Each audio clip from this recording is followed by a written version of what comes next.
episode 32 of In Touch with iOS, a podcast for sharing tips, apps, and gear for iPhone and iPad, along with related technologies that get us using iOS in a fun, productive, and meaningful way. I am your host, Dave Ginsburg, and this is a special episode. We recorded this at the Apple Michigan Avenue store. Well, we're not supposed to call it a store because Apple told us they now call it by the name of the store itself. So in Chicago, we were at the Michigan Avenue location. The Suburban Chicago Apple Users, the group I'm president of, we had a great 3-hour session with Apple, and we were able to have some great people. And I had a great guest, Mr. Mike Potter, the master planner of Macstock and for Mac Guys Only. A couple notes of this episode. It was recorded outside, so you're going to hear some outside noises, and some of the sounds may not be so great. I tried to do the best I could to make sure that the sound was sounding okay, and I did identify this as the wrong episode number, so be sure you remember this is episode 32. So, with that, relax, sit back, and take a listen to some of the great things we talked about at the Apple store, or the Apple Michigan Avenue location in Chicago, and enjoy. Welcome to episode 31 of In Touch with iOS, a podcast for sharing tips, apps, and gear for iPhone and iPad, along with related technologies that gets us using iOS in a fun, productive, and meaningful ways. I'm your host, Dave Ginsburg, and we have a special guest here, as well as a special place we are, where I am recording this live from the Apple Michigan Avenue location. We just had a session at from Suburban Chicago Apple Users, talked about iOS 12 and a lot of other great iOS things.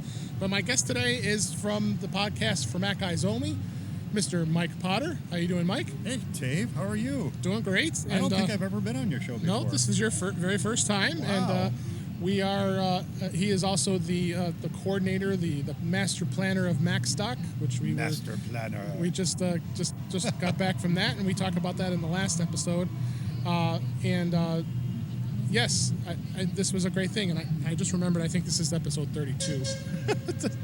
You can fix that. We'll fix it. We'll fix it in post. I was watching the Island Party Boat go by out there. Did you mention where we're at? Yeah, we are sitting right outside the Apple store, Apple Michigan Avenue location, and which is on the riverfront.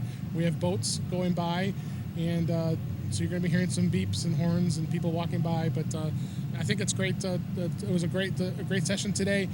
We had folks from Apple bring us into their boardroom, and it was about a 3-hour session. Talked about Mojave. We talked about iOS 12. And talked about Apple ID. That was probably one of the more in-depth discussions of all of what we talked about today. And I think, if anything, iOS 12 was pretty exciting, didn't you think, as far as some of the new features that are going to be coming soon? Oh my gosh, I am so excited, so excited about notifications being rolled up into one. Yeah, that was always a nuisance, and that's one of the big things iOS 12 is going to do. Is it's going to stack them. So it'll stack them in one place. You don't have to see all those notifications keep popping up. It drives you crazy. So we lot of great features that were in there, as well as the Apple ID. I actually put out the discussion relates to having, and we've talked about this on previous episodes, that having multiple Apple IDs was needed at the time because it was impossible to keep your contacts and information separate. So. We went through some of that as well, so we're not going to go too deep into that. But a lot of great stuff today. We're really excited. But what I wanted to talk about is because Mike's been a big Mac and Apple user for quite a long time, probably longer than me, since I got into the game a little late. But I'm catching up here. So, but you did not have an iPhone for a long time. You were an Android user, were you not? I was, yes. I did have an iPad. You're an iPad, yeah, right? I did have an iPad, but I did not have an iPhone. And about a year ago, we're just approaching the 1-year anniversary. I switched. I talked about this on my show, but I switched to the iPhone. Yeah. So I guess it's coming up on a year. I just wanted to touch with you a little bit with this because now you're a year back to the iPhone because using the iPad is great, but you don't use it as often because your phone is your daily driver. That's the device you're always using. So are you missing the Android? I guess would be my first question. In some ways I am, actually. There's a lot of things about Android that I miss that it does seem like Apple is either listening to what's going on in the other community. I won't say copying, because they are doing it differently, but they're listening to what people like about the alternative operating system, and they're adapting it in their own way. And one of those things is what we just mentioned, is notifications. The thing that drives me crazy on the iPhone is notifications and being able to manage them, and how many email notifications run down my screen, and slogging through them all. And that's something I never really had to deal with on Android, because it rolls them up. It rolls them up into a single spot. And the thing about them is, once you get that initial ding, that initial notification that you got an email, you don't get any more dings. You don't get any more noise that there's additional emails. Right. And I'll get up in the morning, and all the sales emails come in the morning. Oh, yeah. That's when they come in, and I'll go down and I'll check my it's an iPhone 8 Plus, by the way. I'll check my iPhone 4 messages, and I'll see them, and okay, great. And I walk away, and I hear a ding. Okay, probably sales, but it could be a client. I don't know. So I go look, and while I'm sitting there, ding, ding, ding. Like, so I keep it mute. Stop sending me these dings. Stop sending me these notifications. And that's something that iOS 12 is promising to bring us. Not only will it roll up these notifications, but it, from what I saw today, and I wasn't aware of this, you're going to be able to set it up so that you can say, just notify me that first time, and then don't let me know again until I clear this off. Right. And I say start fresh. Now, the one thing I didn't know, and maybe you know this, and maybe it's something you can't talk about, but when I have a rolled up batch of notifications, can I swipe them all away at once? Well, you can now. You have to tap and hold the button. You can't swipe them all away at once. You have, and if you look at your new notifications, there is no button to tap and hold. No. Okay. So what I mean is, if I have 6 or 8 email notifications, I can go 1, 2, 3, 4, and I can swipe them away one at a time. iOS used to have an X at the top of the newest ones, but that went away.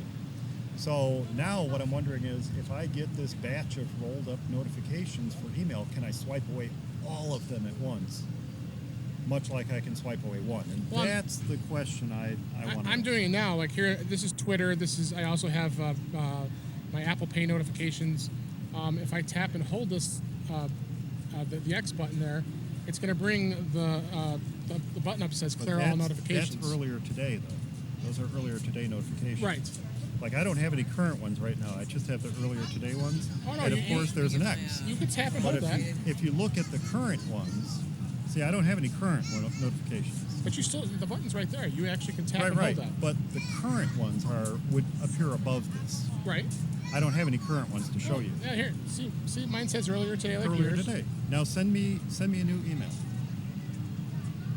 Well, send it to my, or send me a tweet or something. Well, actually, this is Twitter. I mean, because if I tap and hold this, and I push clear all notifications, so now all my older notifications are gone. Wait till you get new notifications, and you'll see there's not an X there. Of the new ones. Oh, I see what you mean. Oh, I see what you mean. There's no X for the new ones. Okay, now I understand. For the new ones, I have to swipe them away one at a time. You're right. So I know I'm right. I know, no, I'm just teasing. I'm kidding. I know, and I think that was I think that used to be there. That used to be there, and Apple took it away for some reason. Yeah. So what I'm hoping is that with these rolled up notifications in iOS 12, that I can swipe away the entire roll all at once. Yeah. Now, the other thing I'd like to see, and I don't think this is ever going to happen, and this is something that kind of annoys me about iOS just in general, is the inability to change your notification sounds for anything but what Apple allows you to change them for. Yeah, so in other words, I think so. I can't change the notification sound for TweetBot. Okay. It is just what it is. And so all my notifications are that same sound. The ding. And I'd like to change it so I have a little, bird tweeting sound on my Twitter alerts or something like that. And I'm unable to do that. Now, Eric has told me, Eric is one of my co-hosts from For Mac Guys Only. You're another one. As well, I am. But Eric has told me that it's up to the individual developer, that the individual developer has to That's say, right. I'm going to allow you to change this. But then I heard that they can set their sound, but you can't necessarily change it. Right. So that's something that I do miss terribly from Android, is the ability to change notification sounds, because I like to be able to know that sound is a tweet, that sound's an email, and that one's a voicemail. And right now they all sound the same to me. And you haven't been able to go into the actual sounds to set it specific to the app. Not for TweetBot, not for Google Voice, not so for... it's the app. And we have another tour boat going by here. There's our tour boat. Lots of people on their boat today too. Wow. It's an absolutely gorgeous day today, so you can imagine what all the people are out here enjoying it. And oh yeah, how could you not enjoy being next to the Apple Michigan Avenue location here? And we're purposely saying that because you can't call it store anymore. We were told that today. It's not an Apple store. It's Apple Michigan Avenue, Apple Woodfield.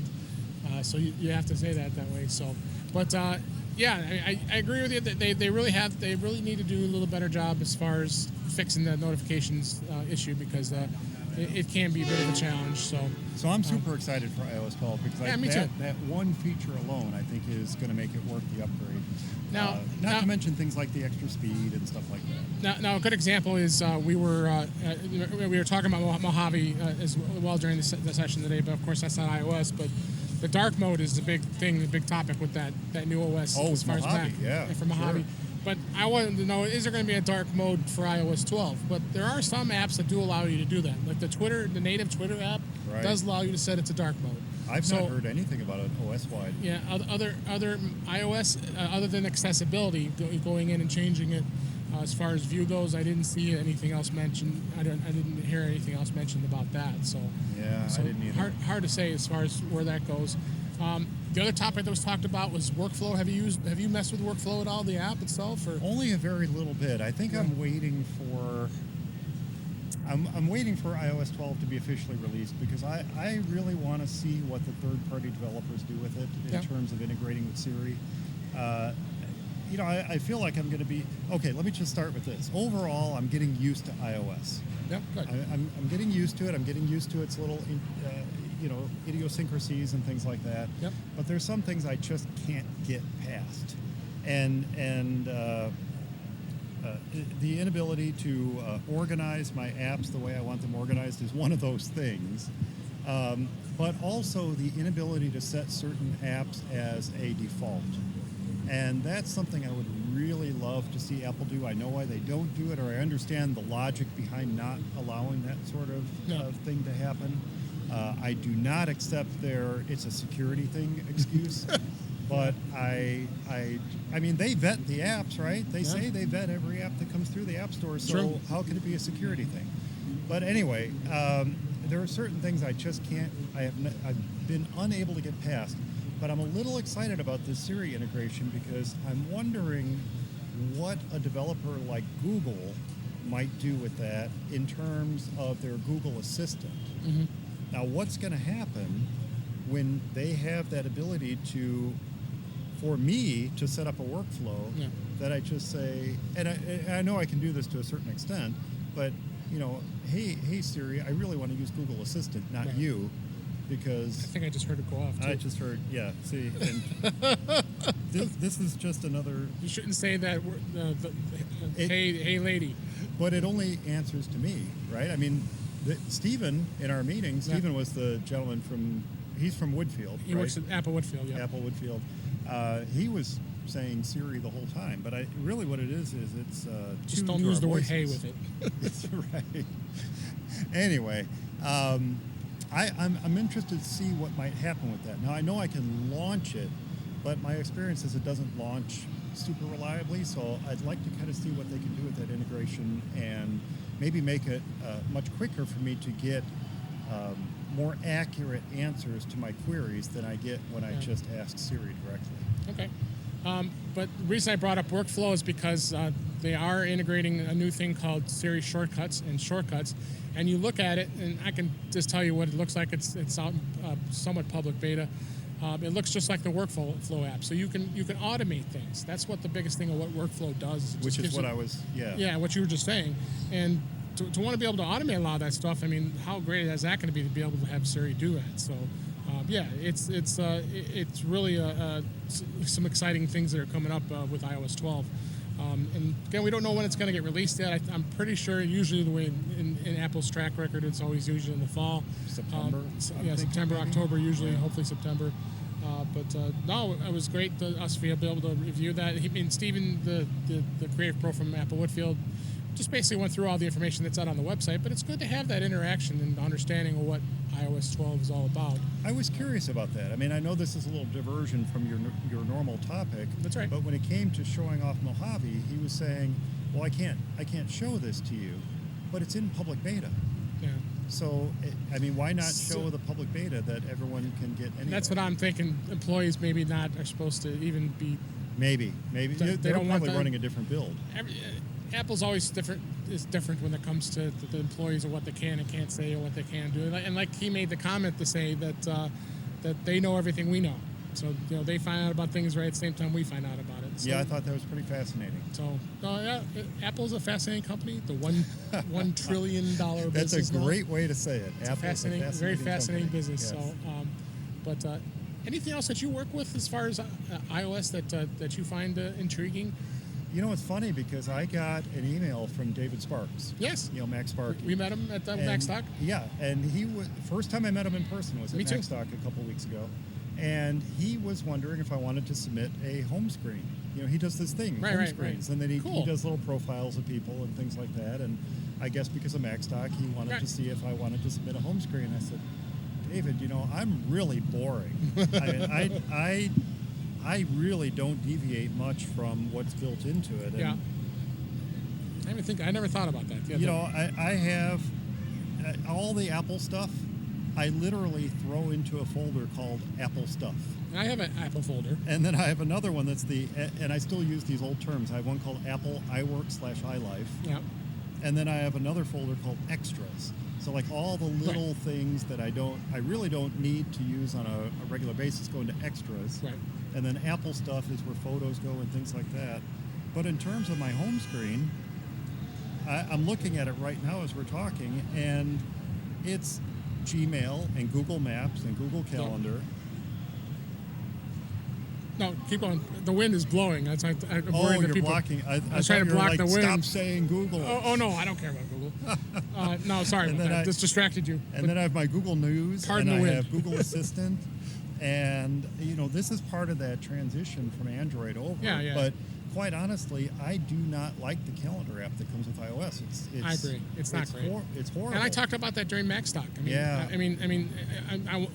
My topic about the Apple Watch when trying to say, can it make you productive? Can it be a productive device? And of the three primary apps I talked about, the calendar is probably by far the worst of the ones that being able to, not only with the watch, but I agree with you, the calendar on the iPhone is not the greatest. Reminders and notes are great. Those work great. I have no problem with those. I use those. I have Google Calendar on here, but it turns out I actually don't use it much anymore. I'm using Fantastical. Yeah, I think I need to convert to Fantastical.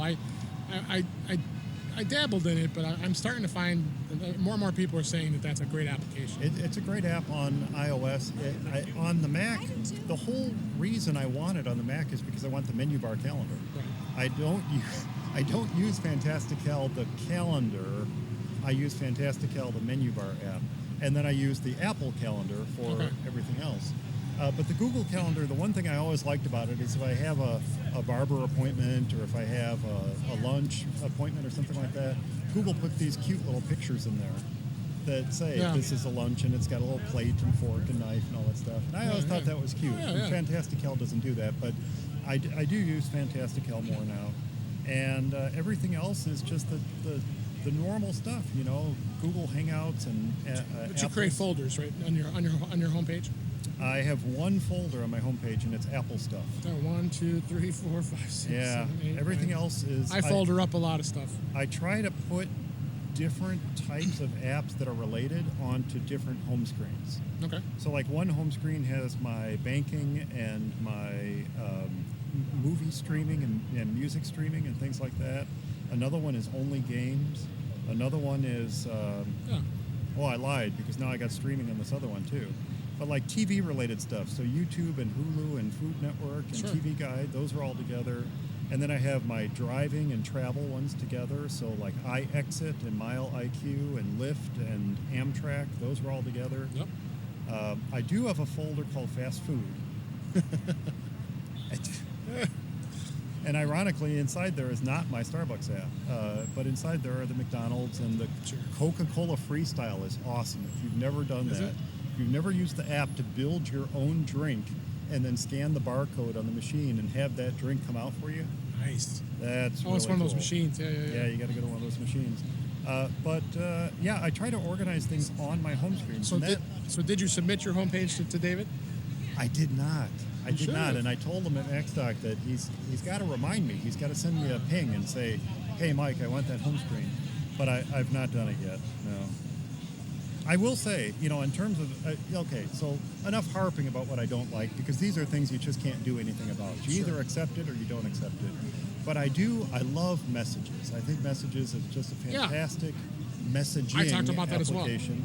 I love the ability to send the GIFs and Google Maps and to send what I'm watching on YouTube and things like that just in a message. And ironically, the one person I can't do that with is my wife because she's still on her She's on Android Android, phone. right? But her phone is near death. So I think what we're going to do is probably go ahead and get her an iPhone as well. She's going to be okay with that? Well, we'll see. We'll see what happens. But she's used to doing things a certain way, and it's going to definitely be a transition for her. It was a transition for my daughter, and it was definitely a transition for me. Sure. But I jumped into the fire with both feet. I mean, I got this phone just like a week or so before I took that trip to Seattle. Right. And I cut myself off from everything else. So I had to jump into the flames, and I had to learn how to make these things work for me. And I think that's really, if you're going to switch from Android to iOS or iOS to Android or Yep. Windows to Mac or Mac to Windows, Yep. you really have to jump into the fire with both feet and not give yourself that crutch of being able to fall back on the other one. And I think that's, switching back to Mac here real quick. That's right. That's one of the things that I always tell people who are switching to the Mac is do not use Boot Camp. Do not use Boot Camp. Use something like, virtual. Parallels is my favorite. Yeah, VMware or Parallels. I use VMware as my favorite. But use something like that because it forces you to launch Windows as an app itself. Right. And then you can minimize it, get out of the way, and not say, well, I'm booted into Windows, so I'll just fire up Outlook. No, you're going to be using Apple Mail. You're going to be using Calendar. You're going to be using the native apps on your Mac, and then that one thing in Windows that you're running in a virtual machine. And I think that's really the best way to do it. And that's how I treated switching over to iOS, is just jump in with both feet and just accept it. But yeah, I love messages, and I'll have to say, I love the Apple Watch, which falls into that whole. And you just got that recently too, right? I got it at the same time as You did. Okay. the So you've had phone. it for a year as well. I've had it for a year as well. So it's just after this is the Series 3. It's the Right, mine too. the Nike Plus edition. Oh, you did get the Nike. I have that band. I just didn't get the Nike It was Plus. the same price. So I'm Okay. like, well, why would I not get that one? Sure. So I got the Nike Plus edition, and I love the watch. I did have an Android watch before. I had the Moto 360, and it was pretty good for what it was, but this really takes things to the next level. If you're going to have a wearable, you're either going to have an Apple Watch or you're going to have a Fitbit. And I think Right. those are really the That's the only two two things. viable options. devices. Don't look at the Samsung junk. Oh, Don't look at any of that gosh. stuff. Look at an Apple Watch or look at a Fitbit, and those are really going to be the only two that are mature enough Right. to do what most people want to do with this. But I just love it, Me and too. I started using the workout mode more. I've not used the watch for Apple Pay yet, but I love the watch so much I have. that at this point I can't give up iOS. I have to keep iOS because Yep. there's no way to use it with an Android phone. No, I agree with you. You know what? Kind of weird. I know it's kind of a silly thing to think about, but I mean, I think most of us use the calculator pretty often. I do, And, yeah. And I'm just thinking to myself, I'm bringing down the menu here. Of course, the iPhone 10 is different than the iPhone 8 Plus. Right. And I would go get to it. I'm like, why am I not creating myself a shortcut for the calculator? I put it in. I have it in there. It's in there now, but Why? I mean, I actually decided to put the calculator on my homepage. See, that's the thing. I don't even know what this is called. What is this called? I forget the menu that you bring up. Notification center? Notification menu. Whatever that is. Yeah. Where you swipe up from the bottom or swipe down from the top. I'll remember. It's been a long morning already. So that's how I access. But yeah, the calculator. I would normally access it there, but I said, you know what? I'm using this calculator so often. Why don't I just put it on my homepage? So I decided to just make room. I put it on my homepage. But the way I organize it, I have a lot of folders, probably more than you do. But I actually created a folder called Apple Apps. So that includes. I'm thinking about now. Maybe I should separate out the Apple Store and the Apple Support app as its own, or even include that with the apps in iTunes. So that's what's cool about iOS. You can organize these apps any way you want, and it makes it really super easy. You just can't put them anywhere you want. You just can't in the folders. You can. No. I mean, I have everything in folders. Well, yeah. What you can't even say, look, I want this app down in the bottom right-hand corner. Oh no, yeah, I know. That's Android. Yeah, I know, and that drives me crazy because I was so used to where I had my apps, right. And now every time I add an app to a screen, everything gets all reorganized. Yeah. And so that's one of the things that annoys me about it. I have literally 5 folders. That's it. That's all I have. You can just imagine. I think the last I checked, I probably have about 250 apps on this phone. Yeah, see, like I said, I'm boring. I very, very simple, and I always weigh very heavily if I'm going to install a new app. Last night I installed Sky Safari. Oh, okay. I had Night Sky before, and I actually own a copy of Sky Safari, the basic one. I bought it quite a long time ago, probably on the iPad, and it's been upgraded all this time. And they just announced a new AR mode. Nice. And it's really cool. So I was like, okay, all right, I'm going to go ahead and put that on. Now I have to debate, am I going to keep Night Sky or am I going to keep Sky Safari? And the truth is, I'm going to keep Night Sky because Night Sky's Apple Watch app is much, much better than Sky Safari. Sky Safari just shows you the current planets and their position and all that kind of stuff, but it doesn't show you the sky like Night Sky's Apple Watch app does. I have 238 apps on my phone right now. How'd you do that count so quickly? You go into settings, about. Oh, right. Okay. So, well, unless you got any other items you want to talk about, I think we can make this a short and sweet episode this time because I think we had a lot to cover today. And did you have anything else you wanted to bring up before I wrap this up? No, I don't think I did. I am pretty excited for iOS 12. Me too. There's a lot of neat stuff. I think the speed ups is going to help a lot of folks. There's a lot of people out there I know who are on older devices. I'm only on the 8 because that I was debating. Sure. You know this debate. We talked about it on my show. Right. What do I get? Do I get that iPhone 7 a refurb, or do I get the 8, or what do I do? Keeps beeping at you. I know. There. And for the it was a decent cost difference, but for the cost difference, I felt based on the longevity of the device, I'm going to get the 8. And that was really the death knell for Android for me. It had nothing to do with the operating system. I love the Android operating system as shipped by Google. I do not love the Android operating system as shipped by Samsung or by some of these others, but as shipped by Google on the Pixel or on the Nexus phones, it's really, really good. And the new one, Android Pie, that just came out is equally good. But the death knell for Android, for me, was the fact that Google will only support hardware devices with software upgrades for a maximum of 24 months. Right.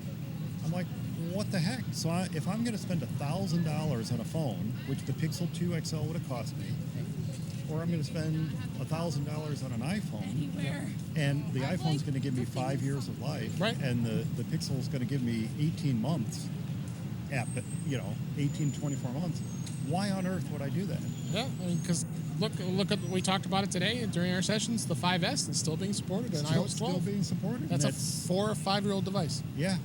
So why on earth? It's up to me then. If I say after 2 years I'm going to take that $1,000 investment and hand the phone off to someone else or whatever, but after 2 years with the Pixel 2, I'd be handing off a phone that can't be upgraded anymore, and that's just not right. Yeah, I agree with you 100% on that. In fact, we just talked about this in the last episode about the market share, and only 12% adoption for the Android versus 81% of iOS 11. So in terms of upgrades, in terms of upgrade software, yeah, but right. the problem is no one can upgrade because most of the time it's delegated by the carrier and the device, and it takes a year after it comes out before they'll even think about doing the upgrade. Yeah, so, if you're going to buy Android, you have to buy a Pixel or previously a Nexus. That's the only way to ensure. The Pixel owners are already getting Pi. Yep. It's the day it got released. I've already seen it. We'll they're talk getting after the show. Yeah, but in terms of any other brand Android phone, forget it. Unless you want something that you're going to throw away after 12 months or 18 months. I agree. Just don't bother. All right, let's wrap this up. Not that I'm trying to wrap it up on a good note. That was a great discussion. I appreciate you coming on to the show here. And we'll just give us our wrap up here. Thanks for listening, and we hope you are more in touch with iOS after hearing this episode. Subscribe to our podcast in your favorite podcatcher, and show your friends how to find us on the Apple Podcasts app, at the Google Play Store, on Stitcher, and we're also on Spotify. We look forward to bringing you more useful information in future episodes. And I am Dave Ginsburg, and you can find me on Twitter at DaveG65. Mike, where can we find you? Oh, you can find me at formaceyersonly.com. You can find me on Twitter at formaceyersonly, or on Twitter at Macstock Expo. Yes, and one thing we'll mention, I did mention it last episode, mention it again. Macstock 2019 is my gosh, we got the date set for that. July 27th and 28th of 2019. 7th and 28th. Yeah, it's that weekend. It's the fourth weekend of July. And the topic is going to be create. Create. Yes, this year was productivity, and next year's topic is create. Yeah, and we'll have another conversation about what that means. Absolutely. On a future episode. All right, everybody. Thanks for listening, and stay subscribed.